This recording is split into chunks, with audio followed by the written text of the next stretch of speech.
Mua më pëlqen kjo. Shiko, edhe mua më pëlqen. Mua më pëlqen shumë si mënyrë debati edhe shkëmbime të pikpamjeve, po i ka kalu më shumë personal, do dishë më shumë politike. Tani ka këto politike, këto ditët e fundit që unë kam bërë këtë, ti ke bërë këtë, unë NATO-n, vizat, ti do bësh pasaportën.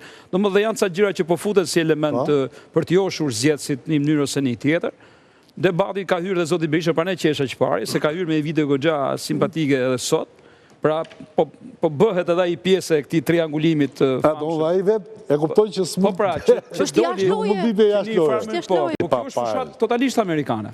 Fushat e rrjeteve sociale, me këto memet e me gjërat, me ngacmimet nga njerë dhe poshtë brezit, janë tipike amerikane të fushatës fundit Trumpit, dhe më pra ne më kam pëlqyer. Domethënë, jemi në një fazë qik të gjeneratës së re, sepse me ato podiumet e fjalimet jemi lodhur. Më mirë kështu. Më mirë kështu.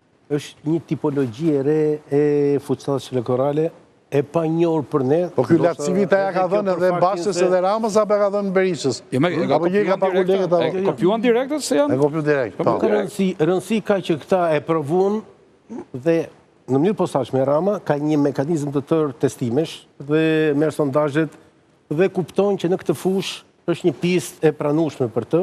Do të thënë një gjë që është një pistë që është e Ramës kjo. Kjo me batuta Rama dominon. Po ajo që është interesante, këtë lojë thot ka dalë Berisha. Edhe e ke parasysh ata filon të Matrixit? Ata syzat atje? A doli me syze? Sepse po vjen nga Napoli. Në Napoli, nëse se do të shohësh qalim në Berishës, është i tmerrshëm. Është ajo gjë që ai nuk do të bëj kurrë. Sepse për atë arsye është karkuar, për atë arsye e hoqën njerëzit. Nuk e hoqën se bëri korrupsion Berisha. Po ajo gjuhë, është gjuhë që nuk ta pranojnë qytetarit më. Këtë gjuhë qytetarit ta pranojnë. Përshëndetje, doktor. Përshëndetje.